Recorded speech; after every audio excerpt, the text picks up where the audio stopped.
Bom dia. Graça e a paz do nosso Senhor Jesus Cristo seja com todos nós. Abra sua Bíblia comigo, Gênesis capítulo 11. Sei que você sabe que eu estou acompanhando o livro de Tito, mas eu estou preparando você para quando eu chegar no próximo texto de Tito, em função dos acontecimentos do Brasil dos últimos dias.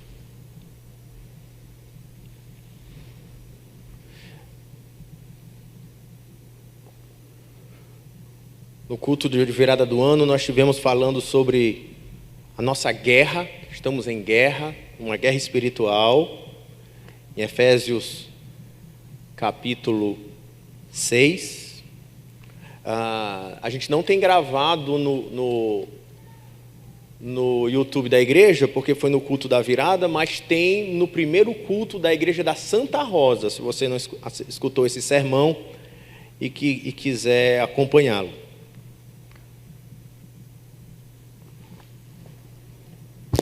E a gente vai falar sobre a história da Torre de Babel. Os irmãos já acharam? Gênesis capítulo 11, a gente vai ler dos versos 1 ao 9. Ora, em toda a terra havia apenas uma linguagem e uma só maneira de falar. Sucedeu que, partindo eles do Oriente, deram com uma planície na terra do Siná, e habitaram ali. E disseram uns aos outros: vinde, façamos tijolos, queimemo-lo bem. Os tijolos serviram-lhe de pedra e o betume de argamassa. E disseram: vinde, edifiquemos para nós uma cidade e uma torre cujo tope chegue até os céus, e tornemos célebres o nosso nome, para que não sejamos espalhados por toda a terra. Então desceu o Senhor para ver a cidade e a torre que os filhos dos homens edificavam. O Senhor disse: eis que o povo é um, e todos têm a mesma linguagem. Isso é apenas o começo. Agora não haverá restrição para tudo o que intentam fazer. Vinde, desçamos e confundamos ali sua linguagem, para que um não entenda a linguagem de outro. De Sarte, o Senhor os dispersou dali, pela superfície da terra, e cessaram de edificar a cidade.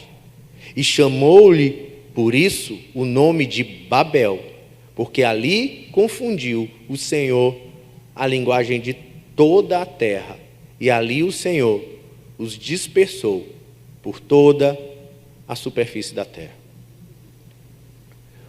Eu quero intitular o sermão dessa manhã de A Revolução dos Homens.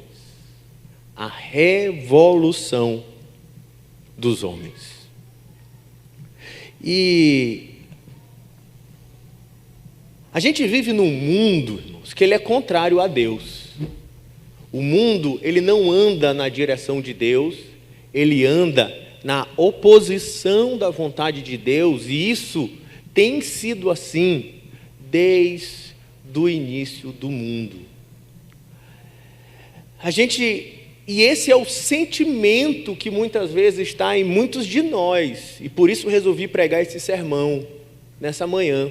Há um sentimento entre os irmãos da igreja, especialmente depois de tudo que tem acontecido nos últimos tempos no Brasil, um sentimento às vezes de desânimo, às vezes de revolta, às vezes de medo, às vezes de insegurança.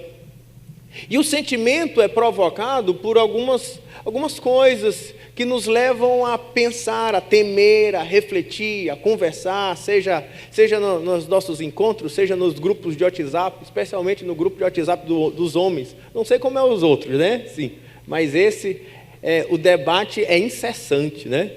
Sobre esse assunto. E algum desses acontecimentos que nos faz pensar num mundo contrário a Deus, por exemplo, recentemente, eu acho que tem em torno de um ano atrás, o Congresso Nacional precisou se organizar para regulamentar a Bíblia no Brasil. Quem lembra dessa discussão aqui?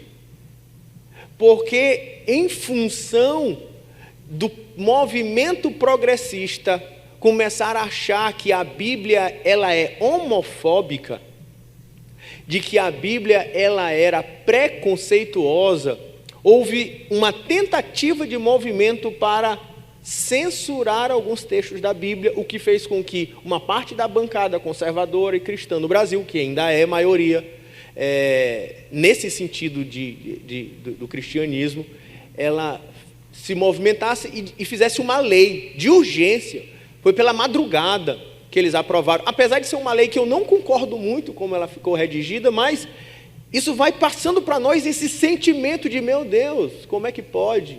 Estão querendo calar até a Bíblia, né? A gente começou um governo novo.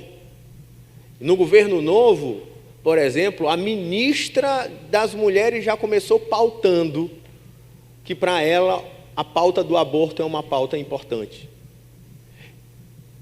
Por exemplo, porque de forma geral, a pauta progressista que a gente tem no mundo todo, não é no Brasil, ele vai trabalhar assuntos que são caros para a fé cristã. Muita da pauta progressista, que entende que a evolução da humanidade, por isso a ideia de progresso, vai estar trabalhando para essa proposta de progressismo, a ideia da legalização das drogas, do aborto, da homonormatividade, até mesmo da erotização infantil para o avanço da humanidade. Isso vai provocando em muitos cristãos, e talvez em você, qual é a palavra seria? Um desconforto. Para outros, uma revolta, né? Para outros, medo. Uma sensação de que o mundo se levanta contra Deus e contra a sua palavra. Com arrombos de autoritarismo tal, que faz com que nesse movimento de forma geral, quem tem opiniões contrárias ao pensamento mais progressista, para quem tem normalmente pensamentos mais conservadores, a gente se sente calado, ou sendo calado. A gente tem medo às vezes, ou é calado por um decreto, ou é calado monocraticamente por um super juiz, ou a gente é calado pelo cancelamento das redes sociais, ou é calado até pelos próprios amigos da faculdade, da escola, da família, fazendo com que a nossa opinião é melhor deixar guardada para evitar confusão. Por exemplo, para parecer que, ainda que isso, eu não estou te dizendo aqui, não estou trazendo necessariamente fatos, estou trabalhando os sentimentos que são discutidos aqui entre vocês. Estou pregando para vocês, estou pregando para nós, não estou pregando para o YouTube, eu estou pregando para a minha igreja, que tem esses sentimentos, que tem essas inseguranças, medos, revoltas. E dentro desses sentimentos, por exemplo, há fatos que corroboram esse sentimento. Nesses arrombos de autoritarismo que a gente sente no Brasil, em vários aspectos, teve o pastor Jorge Linhares, há pouco tempo atrás. Quem lembra do que aconteceu com o pastor Jorge Linhares? Foi aberto um inquérito policial contra ele porque ele pregou Gênesis capítulo 3, dizendo que Deus criou homem e mulher. Gente, eu não estou falando de uma coisa que aconteceu na Groenlândia, não. Eu estou falando de uma coisa que está acontecendo no Brasil, agora, recente.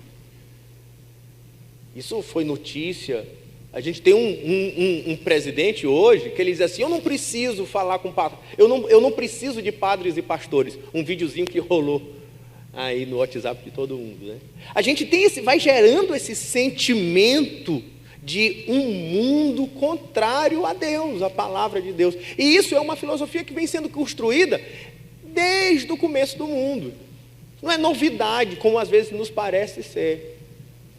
Se a gente pensar filosoficamente, irmãos, por exemplo, o pensamento materialista. Aqui a gente está falando de progressismo, eu vou relacionar a Marx. Aí ele vai a partir de Feuerbach, ele vai trazer a ideia de que a religião é, frase clássica, né? Quando ele era novo, o ópio do povo, né? E ela é o ópio do povo por quê? Porque o cristianismo, nas palavras da linha de pensamento, ele é alienante. Essa é a ideia. Não, o cristianismo deixa as pessoas alienadas. fazendo com que elas fujam das verdadeiras discussões da vida e da política. E por isso, ainda mais, e é um pensamento que é muito recorrente hoje, não tanto do alienante, mas essa ideia que vem de Feuerbach também, de que o cristianismo ou a religião, na verdade, de forma geral, ela é opressora. Não é esse um sentimento que se tem na sociedade hoje, que a religião é um objeto de opressão. Daí que para o mundo progredir, o mundo recente, vai dizer, por exemplo, por Nietzsche, trabalhando a ideia epistemológica do desenvolvimento da ciência, que Deus precisa morrer. Ou melhor, ele já até decretou, né? Deus está morto, né? Lógico que numa discussão filosófica para o avanço da humanidade e da ciência. Mas vai criando em nós esse sentimento a um mundo contra Deus.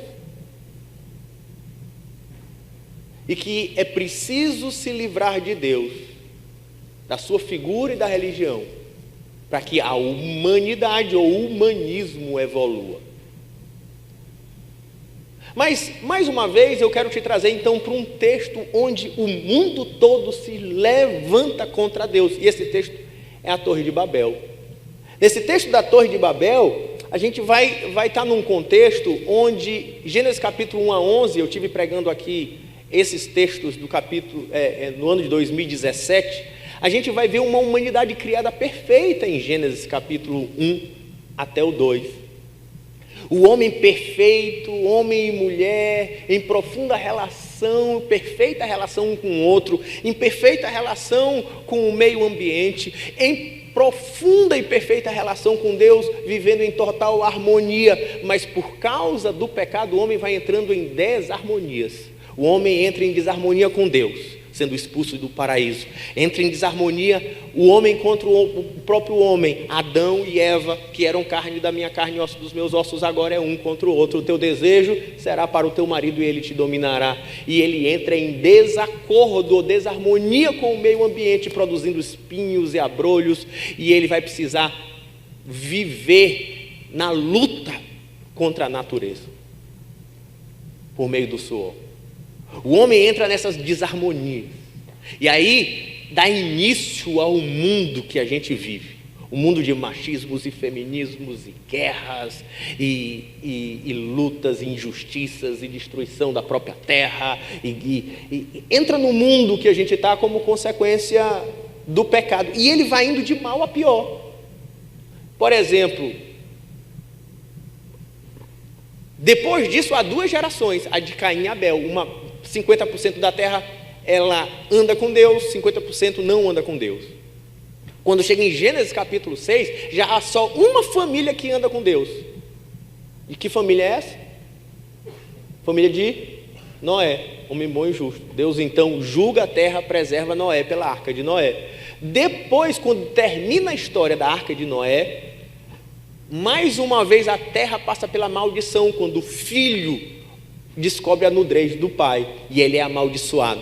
Começa a confusão toda de novo, até que chega no capítulo 9, 10, 11 e 12. E sabe qual é a característica dos capítulos 10, 11 e 12? Não há mais ninguém que preste na terra. Estou colocando versão Rafael e atualizada, né? Não há mais ninguém que busque a Deus, não há mais ninguém que ande a Deus, não há ninguém mais na direção de Deus. A descrição da genealogia, por exemplo, do capítulo 4, do capítulo 5, vai mostrar em uma geração caída, mas outra geração que fazia a vontade de Deus, gerando filhos e filhas, que andou com Deus, que foi arrebatado, que foi levado por Deus, porque andou com Ele. Mas qual é a diferença para a genealogia do capítulo 10? No capítulo 10, que abre a Torre de Babel, é que quem é agora o mundo? O mundo é feito das nações contrárias a Deus. O mundo agora, antes, o Éden era feito para ser o templo de Deus. Agora, o homem é o reino de Deus. o templo reino. No entanto, agora, Nimrod começou a ser poderoso na terra. Capítulo 8. Valente caçador diante do Senhor. Daí dizer-se contra Nimrod, poderoso caçador diante do Senhor. A tradução poderia ser contra o Senhor.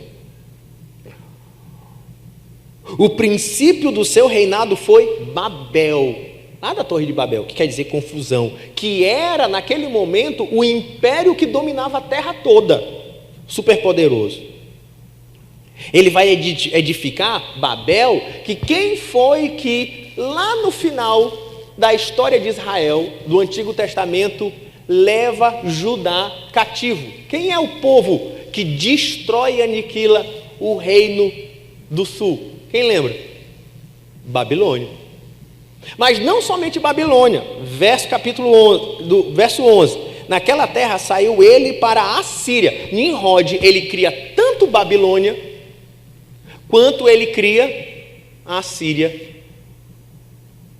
como ele cria a Nínive, que é o povo que aniquila o reino do norte de Israel. O que ele está mostrando?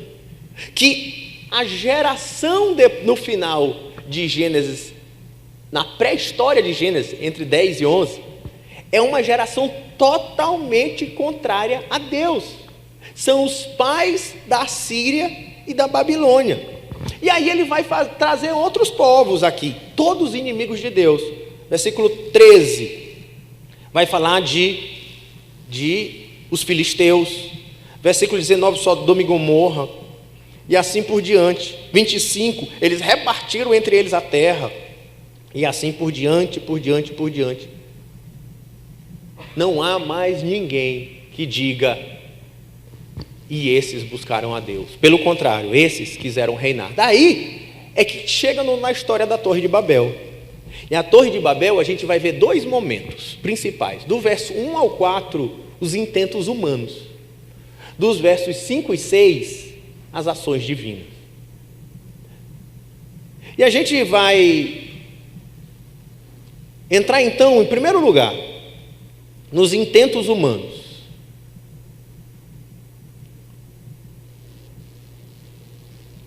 E eu quero chamar o primeiro ponto do meu sermão de hoje: a cidade dos homens se rebela.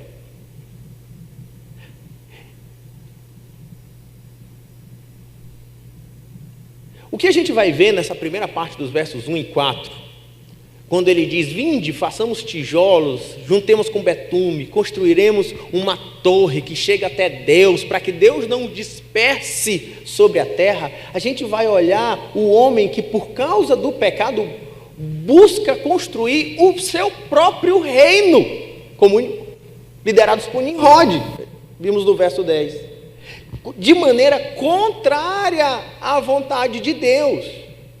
É assim que eles dizem: vinde, façamos tijolos, queimemo-lo bem. Verso 3, os tijolos serviram-lhe de pedra e betume de argamassa, e disseram: vinde, edifiquemos para nós uma cidade cuja torre chegue até os céus, e tornemos célebres o nosso nome, para que não sejamos espalhados por toda a terra. Algumas questões importantes aqui. Há dois personagens principais nessa história. Primeiro é o povo, depois Deus. E esse povo, ele é apresentado como um povo que ele falava uma só linguagem, ou seja, era profundamente unido. E ele era tão unido que o próprio Deus, chega uma hora que ele fala assim: eu preciso fazer algo. É lógico que é retórico, é para falar sobre a unidade daquele povo, contrário a Deus. Ele estava unido, mas unido para o bem? Não, ele estava unido contra Deus, unido em rebelião a Deus, para viver de maneira contrária à palavra de Deus, usando aquilo que o próprio Deus tinha dado para eles, inteligência. Quando ele disse: domine o homem sobre a terra, sobre os animais, proteja e desenvolva a terra, está no capítulo 2, no versículo 15.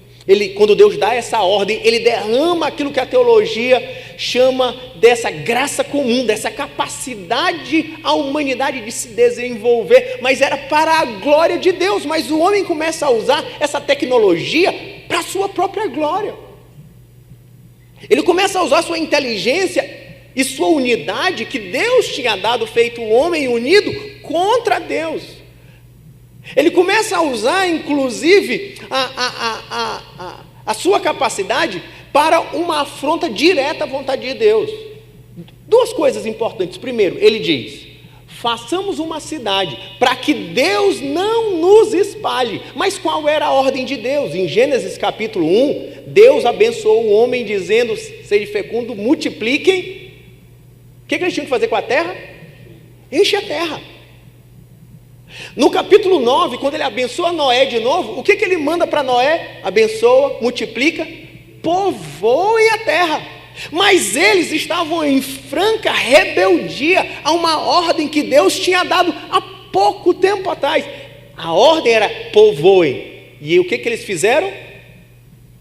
Se concentraram em cidades. Rebelião. E quando Deus os abençoou, era para eles multiplicarem e encherem a terra, e que eles espelhassem a imagem de Deus, ou seja, espelhassem a glória de Deus. E eles buscavam a glória de quem? Para que o nosso nome seja célebre. Gente, era franca rebeldia a Deus. Deus manda espalhar, eles concentram. Deus manda eles glorificar a Deus, eles buscavam glorificar o seu próprio nome, usando os recursos, a capacidade e a unidade que o próprio Deus tinha dado. Rebeldes, construindo uma cidade. E eles constroem uma torre bem alta, que nos leva a um indício. Uma torre bem alta, para que Deus não nos espalhe. Era como se tivesse: Deus, pode vir contra nós, que agora o Senhor não nos espalha mais, estamos preparados contra ti. Franca rebeldia. Por que uma torre alta? O que aconteceu do capítulo 6 ao capítulo 9? Quem lembra? Um dilúvio. Ele julgou os rebeldes por meio do dilúvio. E eles prepararam então uma o quê? Uma torre bem alta. Pode chover, que agora tu não nos pega mais. Ah, povo saliente, né? Uma cidade rebelde a Deus. E esse era o ponto de vista de Moisés explicando o texto. Eles estavam construindo uma cidade enquanto Deus mandou multiplicar. Eles buscavam a glória dele enquanto eles deveriam espelhar a imagem de Deus. Ele deu capacidade para cuidar da terra enquanto eles usaram a capacidade para se proteger do próprio Deus. O mundo é essa cidade contrária a Deus nesse momento. O mundo unido em todas as suas esferas, em todos os seus reinos, em todos os seus poderes, todos estavam unidos contra Deus. Por isso, irmãos, eu já adianto aqui minha reflexão. Não se espante quando você olhar o mundo todo se levantando contra Deus. Não se espante. Quando você percebe: mas todos os poderes da terra, todos os poderes do Brasil, todos os partidos políticos, todos até mesmo as pessoas todo mundo se levantando contra Deus, meu Deus. Deixa eu dizer para você que é a minha mensagem hoje. Não se surpreenda. O mundo é a cidade dos homens rebeldes a Deus, unidos contra Ele. Desde o começo de tudo. E por isso Deus chamou aquele lugar Babel, que quer dizer confusão. O mundo é essa confusão. Cidade rebelde, rebelde a Deus. E é interessante que naquele momento, Babel, porque o povo poderoso daquela época era Babilônia. Babilônia governava sobre tudo, até sobre o Egito. Babilônia construía essas torres nos lugares onde ela dominava, e aquelas torres chamadas de zigurates, que aqui a torre de Babel, elas tinham tanta finalidade religiosa quanto política. Era ali onde ficava o palácio do governo, e é ali também onde havia adoração. E eles, a Babilônia, se achava o povo mais inteligente, poderoso e sábio do mundo. Não é à toa que de fato eles são, ou eles eram muito poderosos. A tecnologia hoje na Babilônia, para quem viaja, que eles fizeram há milhares de anos atrás, coronel, que nem se sabe fazer hoje, não se sabe repetir. Nível da tecnologia. Como eles fizeram? Tanto que quem assiste Alienígenas do Passado, alguém aqui assiste, né? Vai dizer, devem ter sido os extraterrestres, né? Eles tinham uma tecnologia impressionante. E eles dominaram a terra daquela época. E ele está dizendo, olha, a Babilônia se juntou com as nações do mundo todo para se arvorar contra Deus, achando que vai vencer a Deus, que vai subjugar a Deus, que vai subjugar a vontade de Deus, unindo-os, dizendo, vamos derrotar ao Senhor e vamos fazer a nossa vontade. Eu queria chegar às primeiras conclusões desse primeiro ponto. Em primeiro lugar, não se espante, irmãos, quando você olha, seja governadores, reis, presidentes, senadores, deputados, juízes, pastores, sei lá o quê, né? Sei lá o quê, se levantarem contra Deus. Esse é o mundo que nós vivemos. Essa é a luta que nós estamos. Não é à toa que Caim matou Abel, e depois os filisteus lutavam contra Israel, os cananitas lutavam contra Israel, a Babilônia lutou contra Israel, a Síria lutou contra Israel, Herodes, que era judeu, lutou contra Jesus, Roma lutou contra Jesus. Roma perseguiu a igreja, que era a Babilônia do seu tempo. O mundo não anda na direção de Deus. Irmãos, o mundo anda no caminho contrário à vontade de Deus. O mundo jaz no maligno. O mundo se une em afrontas contra o Senhor.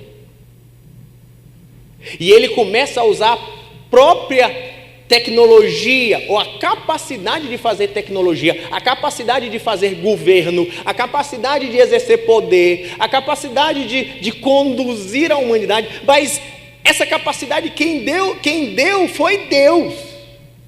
E inclusive talentos a muitos homens para serem juízes, líderes, autoridades, governadores, reis, presidentes, etc. E eles usam tudo isso que Deus tem dado à humanidade contra o próprio Deus.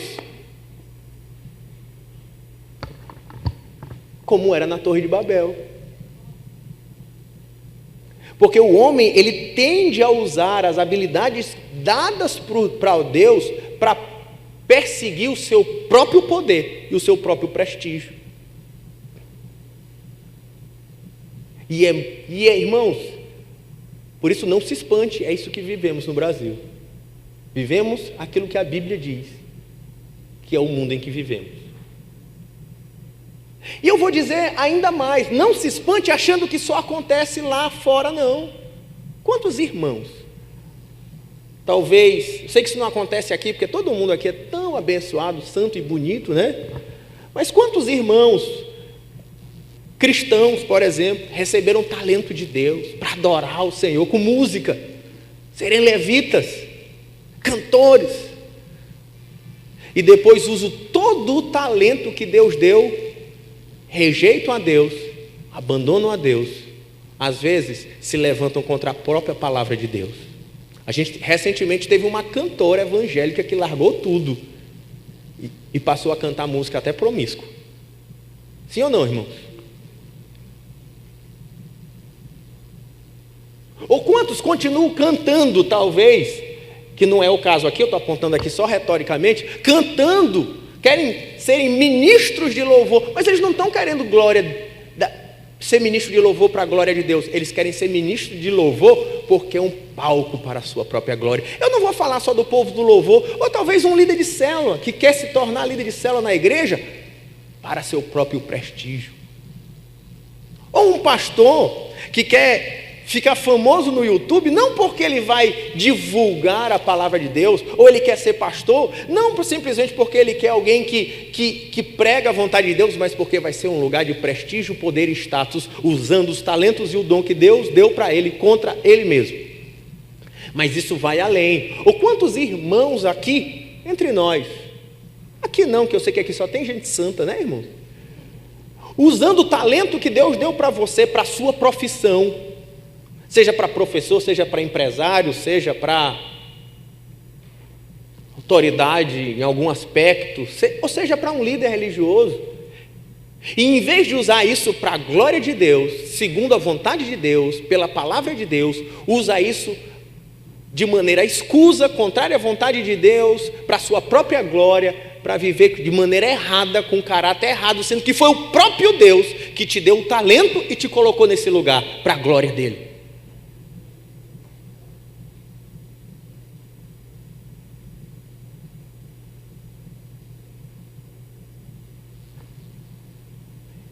Ainda mais, irmãos, Deus nos deu os talentos, saiba, e nos colocou em lugares, nos deu capacidades. E aonde você estiver, não é para você. Não é para você ficar mais rico, mais famoso e mais poderoso. É para a glória de Deus.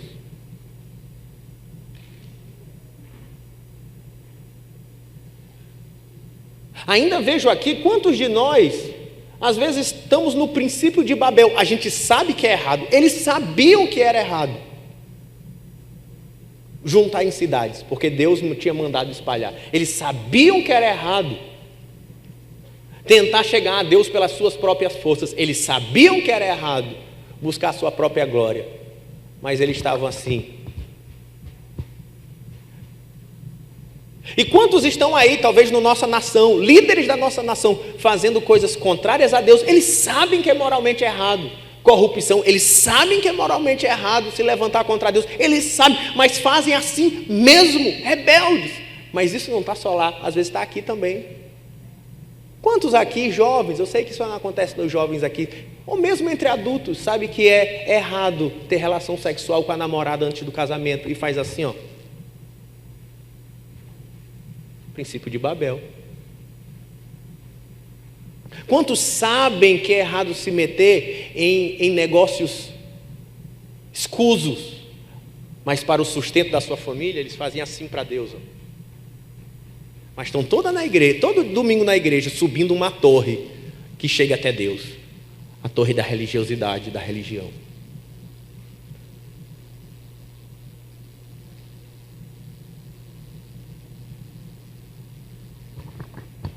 Segundo lugar, a gente vê Deus que a história não termina no versículo 4. Mas o segundo ponto é Deus estabelece o seu reino apesar da rebeldia humana. Em primeiro lugar, a cidade dos homens se rebela. Em segundo lugar, Deus estabelece o seu reino apesar da rebeldia humana.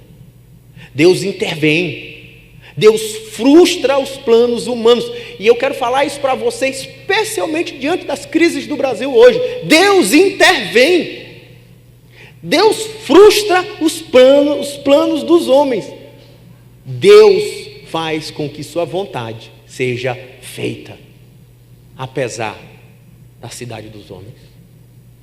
Porque agora, se lá o povo disse: vinde, vinde, vinde, e façamos tijolos, vinde e edifiquemos uma cidade, vinde, façamos o nosso nome célebre, vinde, e para que não sejamos espalhados, vinde, sejamos rebeldes. Há um segundo vinde, e esse vinde agora é de Deus, quando no verso 6, e o Senhor disse: eis que o povo é um, está unido, e todos têm a mesma linguagem. Isso é apenas o começo. Agora não haverá restrição para tudo que entendam fazer. Meu Deus, e agora? Será se até Deus está dizendo que não tem mais jeito? Hein, gente? Acabou. Meu Deus, agora se lascou, se lascamos-nos. Ele se juntou os partidos, juntou com os 3 poderes, os 4, juntou a imprensa, não é esse o sentimento? Juntou, sei lá, juntou até com a igreja, juntou com tudo contra Deus. Estão unidos, não há nada que eles não possam fazer. Opa, mas a história não termina aqui. A história não termina aqui. Aí diz o verso 7, vinde, desçamos e confundamos ali a sua linguagem, para que não entendam a linguagem um do outro. Algumas coisas interessantes antes de eu entrar em alguns detalhes, ou já trazer os conceitos aqui. Se por um lado a gente tinha um povo que falava uma só língua, unido, poderoso, usando sua inteligência, dada por Deus para buscar sua própria glória, de forma desobediente, fazendo uma cidade rebelde, por outro lado, irmãos, isso não está acontecendo de maneira alheia aos olhos de Deus. Qualquer conchavo que os poderosos da terra estão fazendo podem ser bem escondidos e camuflados de nós, mas não é camuflado dos olhos de Deus.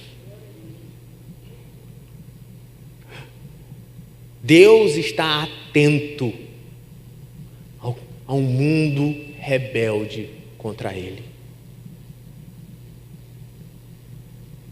E Ele vem. E Ele chama o povo dos céus, seus anjos, seus exércitos, e diz, vamos lá. E vamos confundir os seus planos. Porque a vontade de Deus é soberana, de um Deus onisciente que sabe todas as coisas e que ninguém pode deter. Amém, irmãos? É interessante que se por um lado eles estão construindo uma torre que chegasse até onde? Arrogância, né? Arrogância tipicamente babilônica. Será que esse povo que se levanta contra Deus é arrogante? O que vocês acham, hein, gente? É arrogância demais, né? É o dono do mundo. É o Senhor dos Anéis, né? É o Todo-Poderoso. Ele se acha que manda e desmanda, até em Deus. Eu decreto, hoje não chove. Eu decreto, hoje chove. No entanto, é interessante. Olha a ironia do texto. Deus desceu. A torre não chega até os céus. Mas Deus precisa assim, como assim?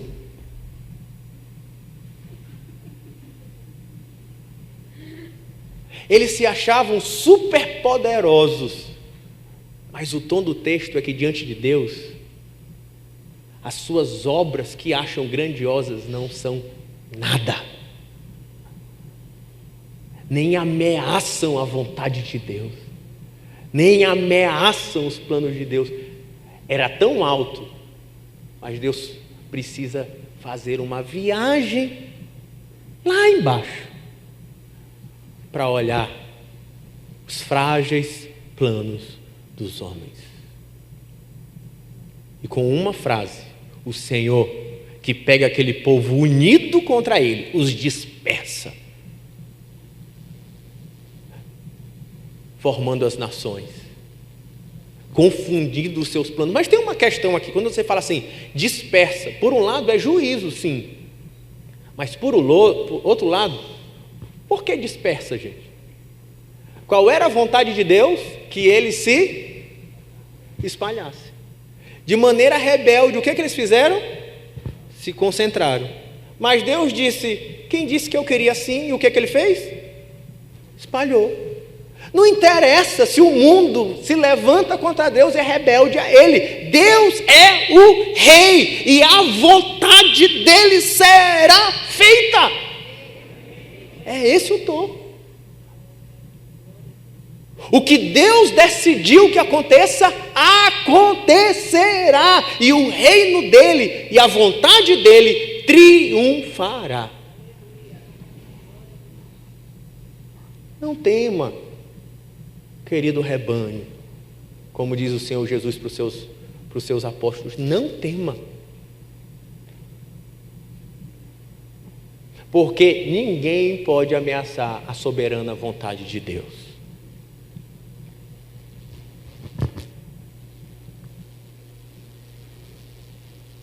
Se por um lado, aquele povo poderoso, a Babilônia, que governava todas as coisas e se achava todo poderoso, decretando sobre o Egito, decretando sobre Israel, sobre os hebreus, decretando sobre tudo. No nosso texto, Babilônia é satirizada, é motivo de piada.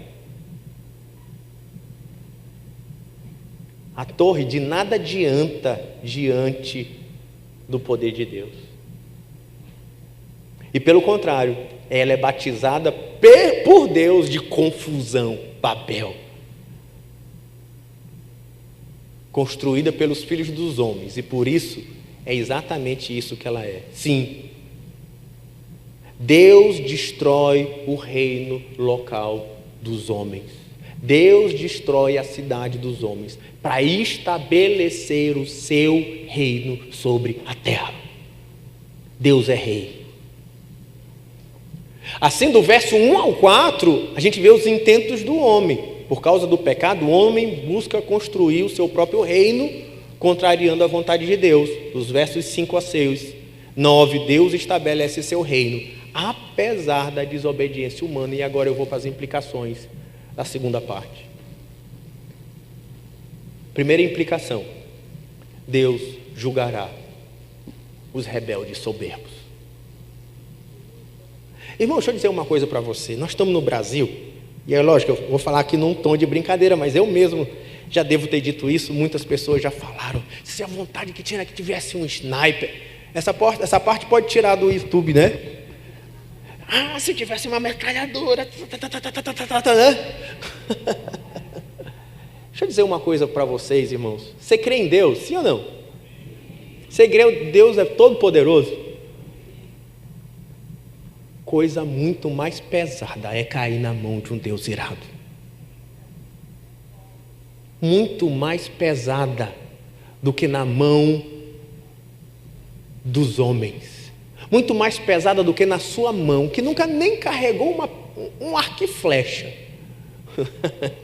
Quanto mais uma metralhadora. Não. A sua pena é muito pouco.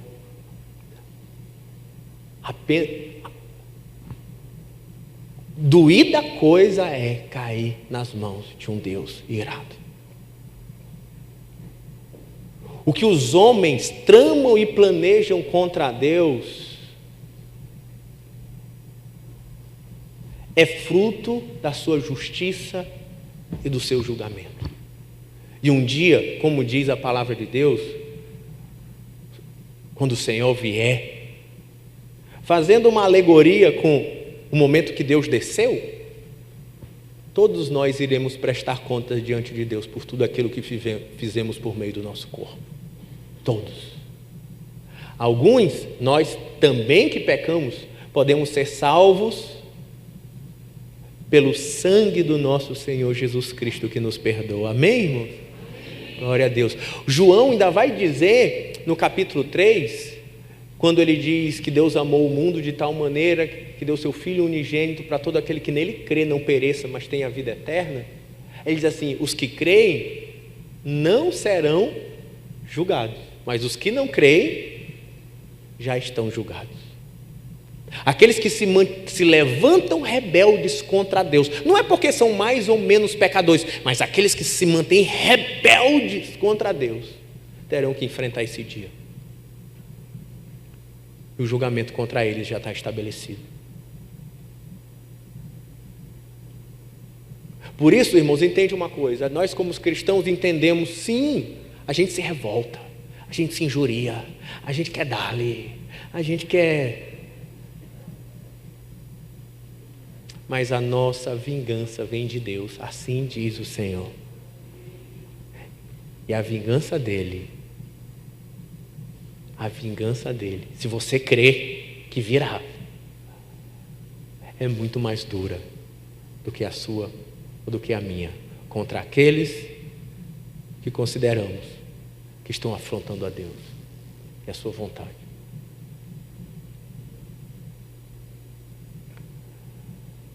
Segunda implicação, se a primeira é que Deus julgará, a segunda implicação é que eu também preciso saber que eu preciso de Jesus. Não posso me manter rebelde a Jesus, porque a gente coloca essa rebeldia sempre no campo. Eu estou trazendo aqui porque está no tom do momento, mas a gente está no campo da política, do mundo, dos poderosos, das nações, como é que é o nome? Da nova ordem mundial, e do avanço do progressismo contra os conservadores. Mas isso serve para nós aqui também, não é só para eles. Para mim, para você. Você está preparado para se encontrar com o Senhor? Porque às vezes nós estamos aqui vindo para a nossa torre de Babel, que chega até Deus todo domingo. Mas você já fez de Cristo o seu Senhor? Você já se tornou filho de Deus? Ou seja, quem manda na tua vida é Ele, porque não é o pai que manda no filho, né? Ou você quer um Deus só que te abençoa, que te livra da Covid, que te protege contra o caos financeiro que está vindo aí? Segura na mão de Deus, né, irmão? Ou você quer um Senhor para reinar sobre a tua vida, fazer dele pela fé Senhor e Salvador? Não deixe para amanhã. Entregue seu coração e sua vida hoje para Jesus. Ninguém sabe o dia nem a hora que nós nos encontraremos nesse julgamento. Ninguém sabe o dia nem a hora que olharemos o Senhor face a face. E só existe uma maneira de nós sermos poupados desse julgamento, se a gente pegar os nossos pecados e entregarmos na cruz de Cristo por meio da fé, nos rendendo ao seu senhorio. Terceiro lugar, terceira implicação sobre essa última parte é que Deus cumpre a sua vontade, apesar da rebeldia humana. O plano que Deus tem para o homem, para a humanidade, ela vai se estabelecer. Deus não perdeu o controle, irmãos. Deus não perdeu os controles. Deus não perde a eleição, como às vezes... Onde estava Deus na eleição do Brasil, irmão? Qual é o tamanho do Deus que você crê? Talvez a gente esteja com uma percepção do tamanho de Deus diferente. O plano de Deus nem está na Bíblia resolvido por meio das políticas humanas. Entenda uma coisa: Deus continua sendo Deus de maneira soberana, fazendo com que a sua vontade sobre a terra se estabeleça. E Ele faz do jeito dele, como Ele bem quiser, só com uma ordem da sua voz. Você crê nesse Deus desse tamanho? Sim ou não? Os planos de Deus não serão frustrados pelos rebeldes que tramam o mal contra Ele.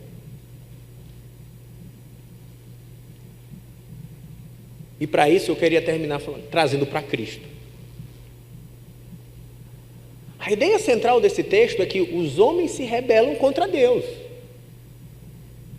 mas são frustrados pela realização da vontade de Deus. E eu quero te dizer uma coisa: a humanidade tenta construir o seu próprio reino. Políticos querem fazer de cidades o seu reino. Partidos políticos querem fazer de países o seu reino. E se unem, inclusive, entre todos eles, para construírem o seu reino e deixarem o seu nome na história. Seja aqui, seja nos Estados Unidos, seja na China, seja em qualquer lugar. O mundo é essa cidade dos homens, como já falava Agostinho, Santo Agostinho, que se levanta contra Deus. E nesse levantar dos homens, enquanto ele usa suas tecnologias e habilidades, construindo edifícios, onde eles se colocam como os governadores desses prédios, como os sacerdotes desses templos, como os profetas de suas ideologias e planos. Deus olha para tudo e ri. Salmo 2. Vai lá depois ver. O mundo se une e planeja contra Deus. E Deus ri. Sabe por quê? Porque Jesus já é o rei. Ele conquistou aquele reino na cruz. Na cruz ele venceu o diabo. Na cruz ele venceu o pecado. Na cruz ele venceu a morte, ressuscitando ao terceiro dia. Jesus já reina. E você pode dizer assim, mas como é que acontece tantas injustiças na terra? Sim, há uma graça, uma misericórdia de Deus. Há um tempo pelo qual, pela graça de Deus, Ele está permitindo que eu e você saiamos na nossa missão de pregar o Evangelho, arrebanhando pessoas para esse reino, dizendo: o tempo está se esgotando, o Rei está voltando.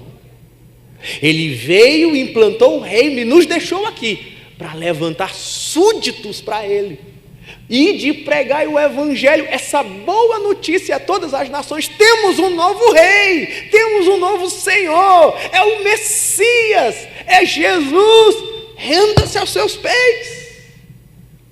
Mas esse tempo está por se esgotar, e por isso é o tempo de responder à notícia do Evangelho, se rendendo a Jesus, porque esse tempo está por se esgotar. E ainda que todo mundo se levanta contra a vontade de Deus, um dia nós olharemos para os céus e nós veremos, como diz Mateus, final de Mateus capítulo 24, Jesus voltando sobre as nuvens e todo olho verá, e naquele dia toda língua confessará que Jesus Cristo é o Rei. E quando Ele voltar, será o dia do juízo, Apocalipse 21 e 22. É o dia onde Satanás será lançado no lago de fogo, junto com todos aqueles que seguiram o seu caminho e que se juntaram à cidade rebelde contra Deus.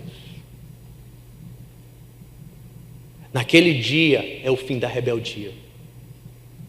Aquele dia é o fim da nossa angústia. Aquele dia é a guerra final da nossa revolução, quando Cristo dará sua ordem e o seu reino será plenamente implantado na terra.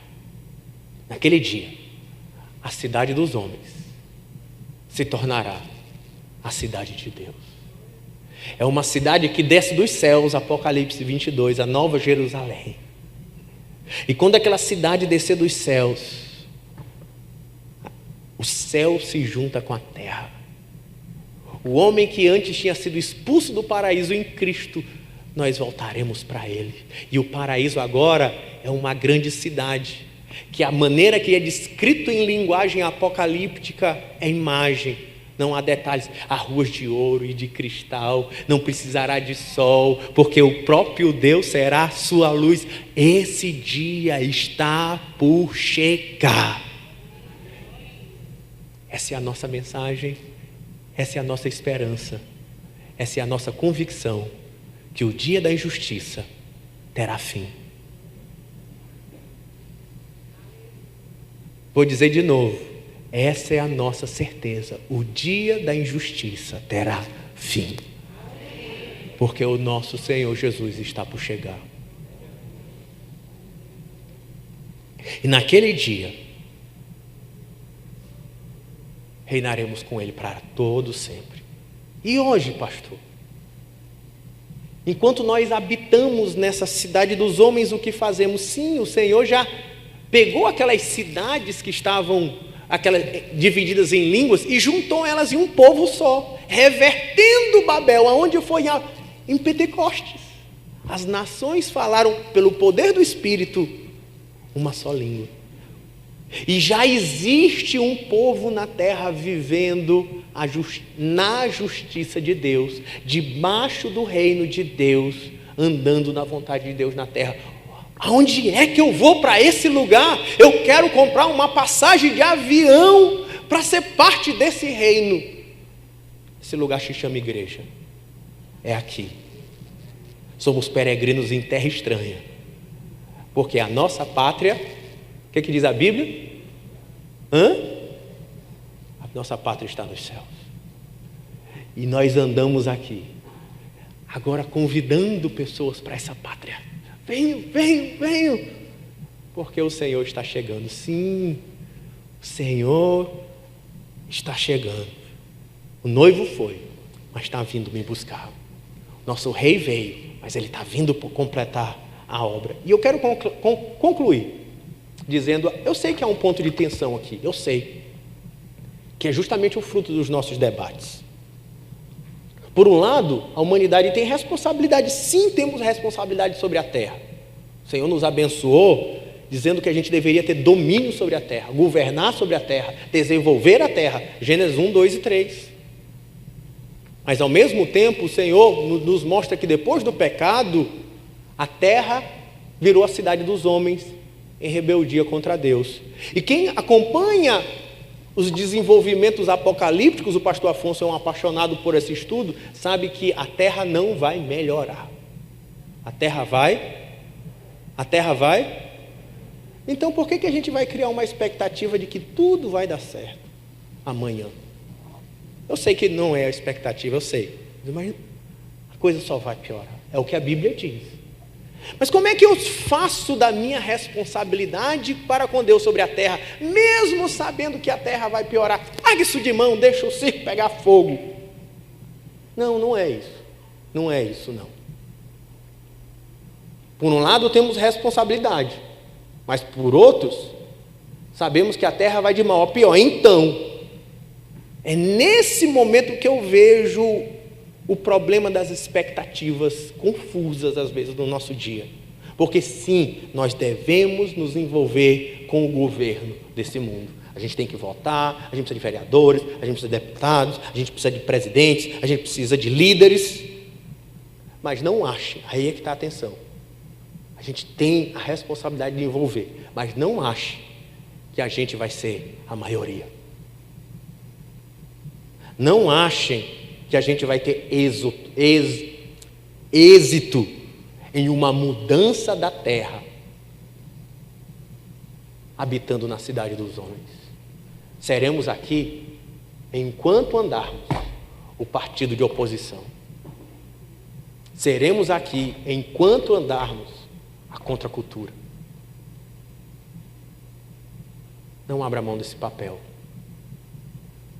Não abra mão da sua voz. Não abra mão da sua manifestação. Porque a mensagem que nós anunciamos de contracultura há de se tornar realidade. E nós que fomos humilhados, envergonhados, um dia, quando o Senhor aparecer, a gente vai botar a mão na cintura e dizer: eu te disse. Eu te disse. Porque Deus destrói a cidade dos homens para estabelecer o seu reino sobre a terra. Baixe a sua cabeça, vamos orar. Senhor Jesus, nós estamos diante do Senhor nessa manhã, pedindo que o Senhor renove a nossa fé, a nossa confiança, de que o Senhor tem o controle sobre a história, de que o Senhor tem controle sobre todas as coisas, de que não estamos caminhando no escuro, não estamos desamparados nesse mundo, não andamos como quem não tem esperança, mas nós andamos sabendo da onde vem a nossa justiça. Nós sabemos quem tem controle sobre a história. E nós te pedimos, Senhor, que essa verdade da tua palavra encontre lugar no nosso coração. Encontre lugar para renovar a nossa fé, nos fazer levantar a cabeça diante de todas as afrontas que sentimos receber, que percebemos receber, que muitas vezes entendemos receber. Nos dá fé, confiança, para continuar colocando a nossa alegria no Senhor, porque os que confiam no Senhor renovam as suas forças, como a águia. Porque aqueles que esperam no Senhor têm o coração recheado de alegria. E eu confio no Senhor, e eu espero no Senhor, e eu sei que o Senhor, ainda que todos os homens da terra me decepcionem, o Senhor nunca me decepcionará. E é em teu nome que nós oramos.